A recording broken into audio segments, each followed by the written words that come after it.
You need to sit down and have a plan. No one has a plan. They think they have a plan. They think they have a vision. But here's how you know if you have a vision. Go to all your people and say, what's the vision for the business? What are we trying to do over the next year? And what do you think I'm ultimately trying to do over the next 10 years? If everybody doesn't repeat back to you exactly what you think you've relayed to them, you've botched this up.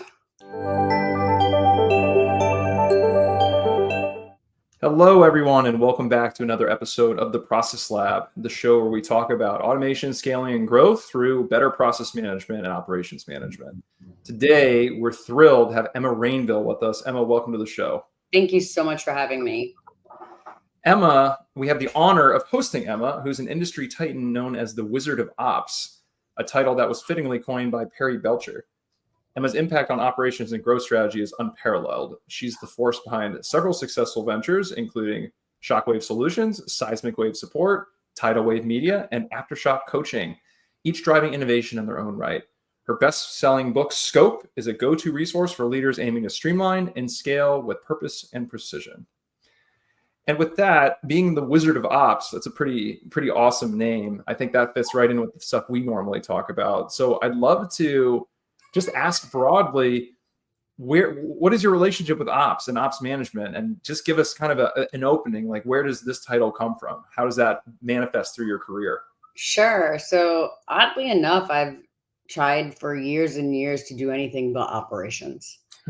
I went to school originally for nutrition, then nursing, then social work. Then I got a PhD in forensic psychology, and operations paid for my way the whole time. Little did I know the whole time I was exactly where I was supposed to be. Some people just have a brain for puzzles and figuring out what other people don't want to figure out and making decisions that other people don't want to make. And I've just been really good at that.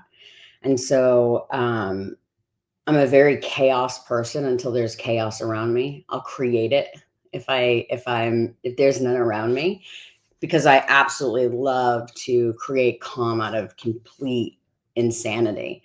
And our team at Shockwave does a really, really good job of taking a massive amount of chaos and nonsense and creating streamlined processes and just a beautiful symphony of strategic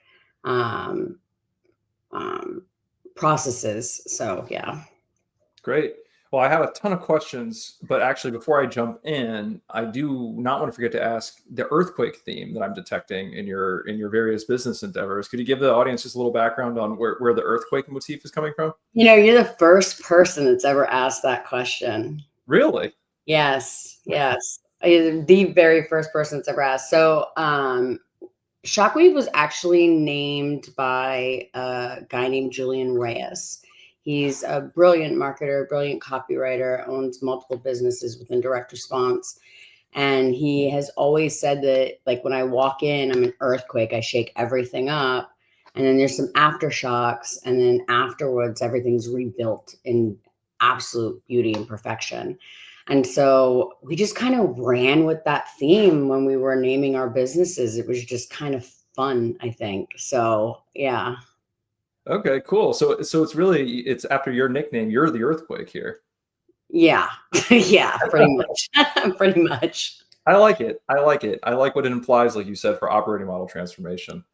So I guess that's a good segue back into the operations piece. And I know you mentioned this chaos to clarity almost concept that you're bringing into the picture.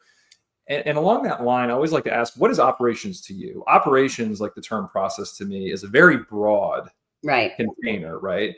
So just to make sure that we're talking about the same thing, help me define how you define operations in your mind. Sure. A lot of people think operations is a department, but it's not. Operations is in every department of your business, every aspect of your business. Operations is everything from this in the sales process, everything from the moment you make the sale all the way up to the delivery process, all the day-to-day, all of the things that go into delivering your product or service to your client or customer. Fantastic. So, pretty broad, but yeah. Yeah, and actually, that's the definition that I use. So I'm actually really appreciative because, like you said, some people think of operations just back office stuff, which can be kind of nebulous and arbitrary. But it's essentially, if it's not a project, if it's something that happens cyclic, like if there's a cycle and it happens repetitively, it's an operation, which could be Right. encompassing everything your business does. Right. So with that, when you talk about working on operations and bringing that clarity to that chaos or breaking everything down, where do you start? Because like you said, operations could be everything. So I guess give us a little bit of perspective on how you approach improving, assessing, managing operations broadly. Sure. I have I think a very different approach because of the business that I built. So I have a team of operations experts. The thing about anyone in operations is generally they have one specialty: inventory control, tech, people development, project management. They have one thing that they're really, really, really good at, and the rest they can kind of do.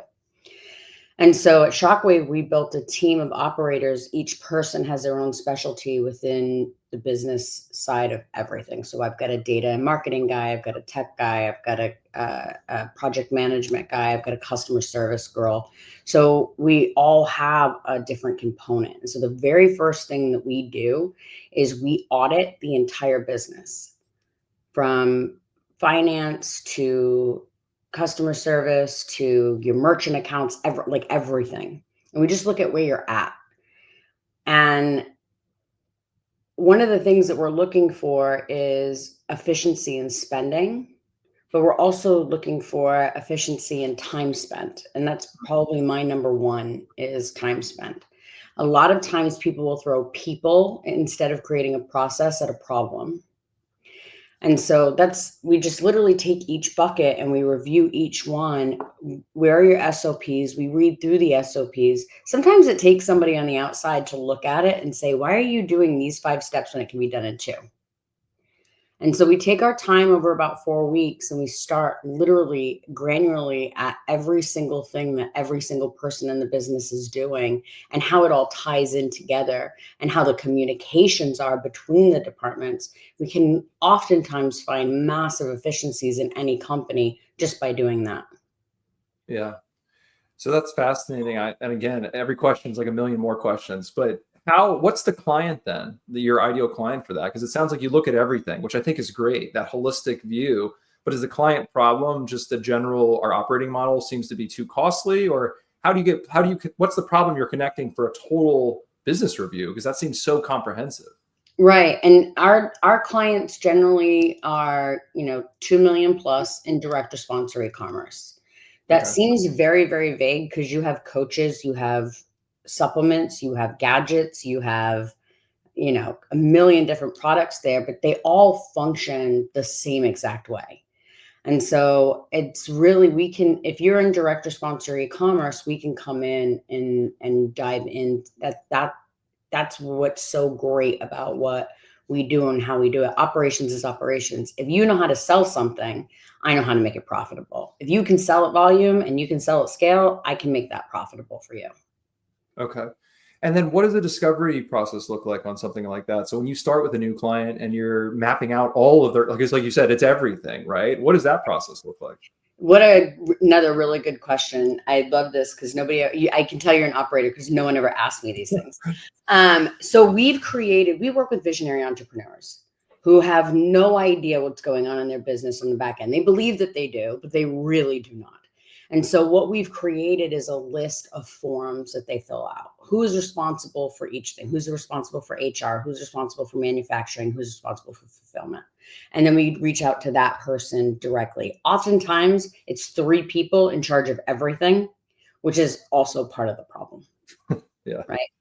And so we literally have, and from years and years and years of iteration, we have questions like, upload your last 3 invoices from your fulfillment house. What is your supplement formulation process? So we're going through and we're asking all these questions. And on top of that, we're building a profile for each contractor, employee, and vendor that they have in their business, what they do and what they're responsible for.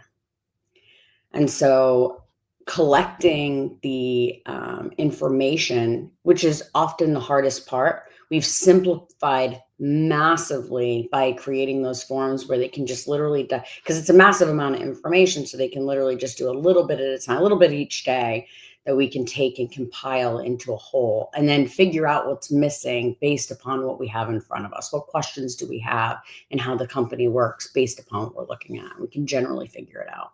Okay. So for you, it doesn't seem like it has to get super detailed on the click for click of what everyone's doing as much as just how is everyone organized? How is the organization put together? And from there, are you able to look at that and infer sort of the processes and just kind of use your intuition and your experience? I'm looking at their SOPs, and like I've been doing this a long time, longer than I care to admit to age myself, but I've been doing this a long time. So I can almost always tell just by that process who I need to talk to, who are my top, like strongest people, and who are my weakest links. And I can get all the answers from a 30-minute chat with each of them. But generally speaking, I can look over and I can almost always guess what the problem is. I just have to figure out the source. Yeah. Yeah. Well, and I was going to say that discovery process, how much of the work is just doing that piece and validating what the problems are? Yeah, so 90% really. And Yeah. then it takes months for us to go in and get and untangle what they've created, right? Because over time they've created quite the problem within their business, particularly people who are in the 15 to $50 million range. Which is more, we do as low as 2 million, but our sweet spot is like 15 to 50.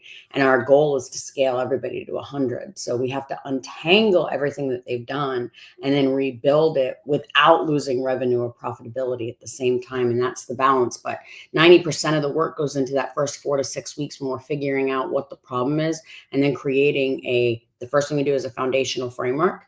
Where do we want to go? Let's get really, really clear on where we're trying to go, what we're trying to do, and what the business is trying to accomplish. And then we create an operational framework, which is how the company communicates day to day, manages their projects, set goals, pivots when necessary.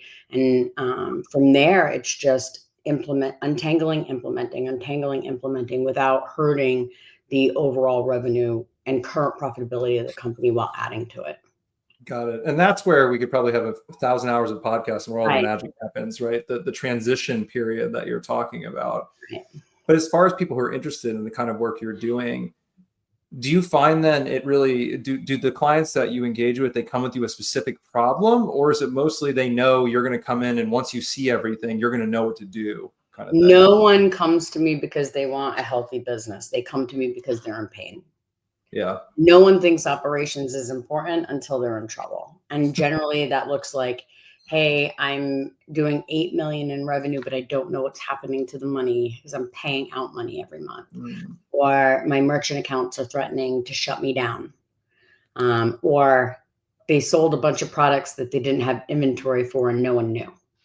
And that's how we end up getting involved, is usually we have to move very, very quickly because they're in trouble and or they get hit with an FTC case.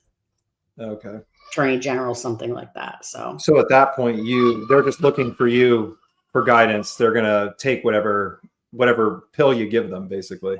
Generally speaking, Perry Belcher actually wrote this in the foreword of my book. Emma's like a bad medicine. You put her in your mouth and you just want to vomit from the taste. But the point is to get well, and the medicine will make you well, so you swallow it. Because it's a painful process, because you built this whole thing and you don't want to admit that you were wrong. So most of them open up the floodgates and step away and just let us do our thing. Other people, when they're hiring us, it's because they've hit a ceiling and they don't know where to go. That happens. It's like, that's why Perry Belcher hired us. That's why Driven Mastermind hired us, because they needed help growing, getting to a place of scale. But overall, for the most part, they're in pain and they're in trouble, and they're just going to let me do whatever I say because they just don't know what to do anymore. And that's the sweet spot, because oftentimes they might think they know the solution to their problem, but you're going to find out that it's something else anyway. Well, they've already tried. By the time they're calling me and paying my prices, they've already tried and couldn't figure it out. Yeah. Yeah. So for those in the audience who are more process minded and proactive, do you have any advisement so they don't get in the situation that a lot of your clients find themselves in? If you had to give some advice from your experience, how do you avoid in your scaling journey getting to that point where you've lost control of your operations, you don't know what's going on, you're starting to bleed money? How does one avoid that in the journey? So the first thing is don't wait till there's a problem to be looking at your business. Every single quarter, every 3 months, you should be looking at cash flow. Cash flow, if your I don't care what your P&L says. If your cash flow isn't right, something's wrong, right? Your P&L on paper may look really, really good, but if you don't have the cash to invest in your business, if you're not cash positive in your business, then you have a problem. You hear people all the time say, I have a cash flow problem. There's no such thing. Cash flows in, cash flows out. There's no problem there. The problem is profitability. So you have a profitability problem. And so be watching your cash flow. Additionally, be watching your people and the time that they're spending on projects, and talk to them often. Generally speaking, good people will be able to tell you that your business is in trouble long before any cash flow balance document or P&L will tell you, because they're spending time on projects that aren't getting complete. That's just a known thing. There's too many fires going on so that they can't get projects done. They're reacting instead of responding because there are issues and problems. So every 3 months, I like to sit down with all the people that run, the key players that run departments. How are things going? How would you rate? Are you feeling stressed? That's my favorite question. Are you feeling stressed? What didn't I ask you that I should have? And then I want to also look at all my SOPs. With AI, the way things are changing, you can replace so many labor hours. And I'm not saying replace people. You can replace so many labor hours. So now you can do more. You have enough time for your people to do a whole nother project, because automations and AI can cut their time down drastically. If you're not reviewing it and seeing like where those opportunities are, MindPal gave us 260 hours a month back in labor in our business, which we were able to expand how many clients we had. If you as the business owner aren't looking at that, then that's where you're going to run into. You don't want to solve issues when they become issues. You want to prevent things from becoming issues. So that's my big piece of advice. Quarterly sit down, lock yourself in for 2 days, and look at the entire business from top to bottom. I love it. Yeah, and for everyone listening, this is the real wisdom right here. And I will say, talk to your people, which is not an answer I get a lot of the time. It seems so simple, and a lot of the great entrepreneurs that we talk to and we study, they're just willing to go down on the floor and talk to their people. They know what's going on, so don't be afraid. I mean, I can't emphasize that more from my perspective, which is, especially, I love your question. What should I ask you that I'm not asking you? Let them tell you what's going wrong, because that's probably the quickest way to figure it out. But then to your point, I also want to unpack a little. I love the wisdom behind too much projects going on. It's not something you hear that often, but I think most of us in the project game know that most projects are going to get overrun. They're not going to finish. They're failing.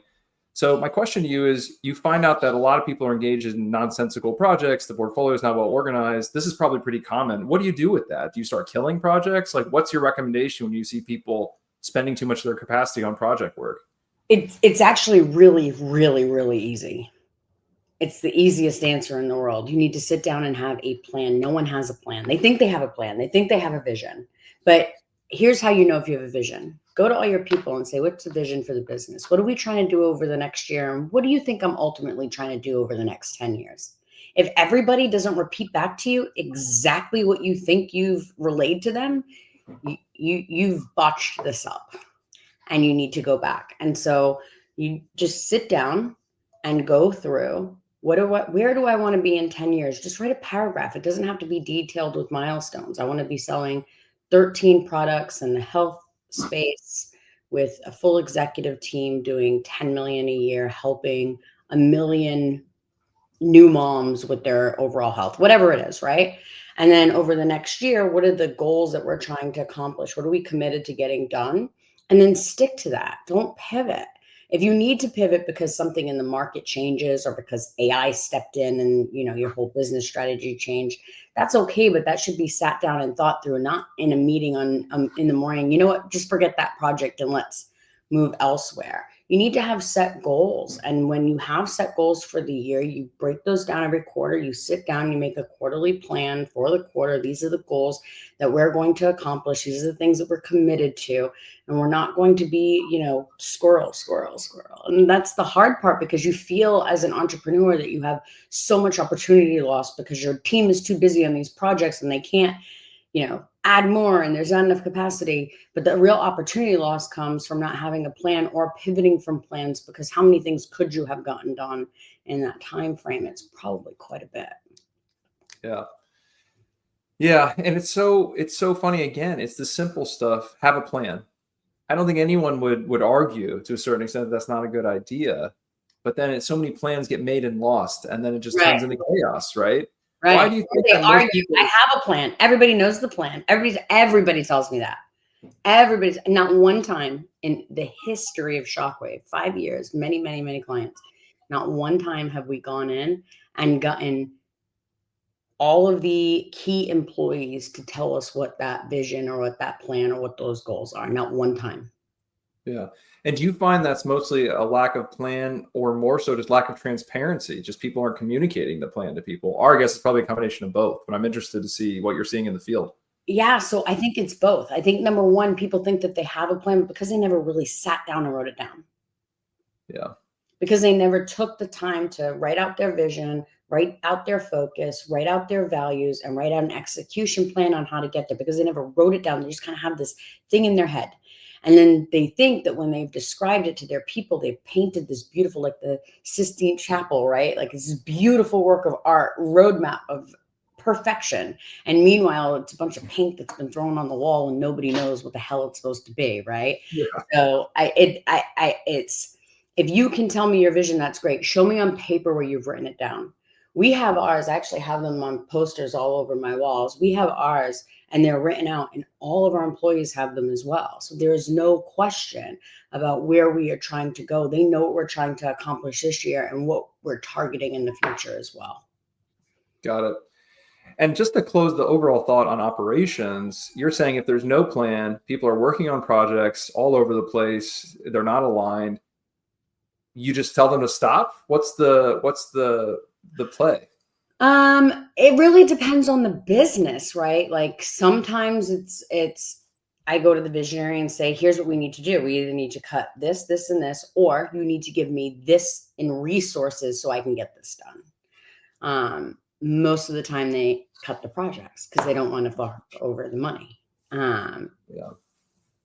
So it really just depends on the business and what the projects are. Most of the time, we take what they're currently working on and we reform it into a quarterly plan. That's some things are on the shelf, some things are in the trash, and some things are replanned out for the quarter for our team to execute and project manage. Yeah, that's great. And a lot of it too is this balance, and I'll use some of my words for a second. I'm just processing what you're saying. And I think, again, the wisdom here shows in the work you've done, where operations has to be healthy first, right? You can't have a healthy project portfolio if you're struggling operationally, especially if all the resources are splitting. So I think the overarching theme we're talking about here is, what is the healthy balance for a company, right, between operations and managing their project portfolio, which is obviously augmenting, changing operations. If you can't get a balance there, or you're not using your resources effectively in one or the other, then the whole business will suffer. But ultimately, I always think operations has to come first, right? Because if that's flagging, well, if all your projects finish, but the business has run out of money and has gone red for the last 6 months, then it really is not gonna help anything, right? Well, we feel that way because we're operators. I think everything starts and ends with operations. Every business that I own starts and ends with operations. Most business owners are visionaries. Most business owners are very entrepreneurial, and they have feelings more than they have facts. And so they like to, let me prove out the concept first. Let me prove that I can sell it first before I go spend money on somebody to build this. And that's why I make so much money, because I have to go and untangle what they've created in order to make them profitable. But I agree with you completely. Everything starts and ends with ops, everything. And if it does, you have a healthy, profitable business that can scale. Yeah. Oh, singing my language. Well, I'm sure you and I could probably wax eloquent on different operational strategies for a long time. But I guess to wrap up a good conversation, based on what we talked about in terms of how you think about operations, tackling the whole company operating model as a whole, do you have any overarching guidance on how you think about operations for our audience before we start to wrap? Sure. Always start with the end goal and work backwards. That's a big, big, big one. And step away and come back and think about what you've missed. So if I want to launch a, let's say, joint health product, visualize yourself launching the joint health product. Visualize yourself, okay, I want to do $100 million in a joint health product over the next year. First thing you're going to do is, how many bottles is that? How much raw ingredients is that? Can I get that? Can I manufacture that in the amount of time that I need to manufacture it? Is it scalable? What are the rules around supplements and launching a supplement and testing a supplement and customer service and the PCI compliance and the FTC and the FDA compliance? See, it gets so big. But when you work backwards, instead of, okay, I need to launch a supplement, go find a manufacturer that can make me a supplement with curcumin 3, let's say. Now you've gone and done that. Well, now let's launch it. Then you find out that you can't get curcumin 3. I'm making this up, obviously, but you can't get curcumin 3 at high quantities, and it takes a long time to get in. You could never scale this product. So you just, and I'd made all of that up. Curcumin 3 is quite accessible. But if you work backwards and you're looking at those things instead of just like moving, just to move, you don't create these webs of entanglement. So just always start with, what do you want to accomplish, and work backwards from there. And then you can go forward and launch it or do it or create it or whatever. That's great. Yep. And for everyone who, it can be a simply said and a complicated thing. So if anyone's looking for additional help or they want the Wizard of Ops on their team, how do they find you? Sure. So we actually have a visionary vault where I have tons of training, and it's free. It's at specialopspodcast.com. You can sign up for our members area, which is, again, it's called the Visionaries Vault. And all the training and all the stuff is all free. It's all the stuff that we sold over the years that I just threw in a vault for people just to have. So they're welcome to sign up and go dig into that. That's fantastic. Very generous. Thank you so much. And we'll have that in the show notes for everyone also. Well, with that, thank you so much, Emma. It was a pleasure to meet you. Thanks for coming on the show. And hopefully, thank you for having me. Yeah, hopefully you and I may get together sometime and talk about ops in some other context. For sure. For sure. All right. Take care, everyone. Thanks for tuning in. Bye-bye. Thank you.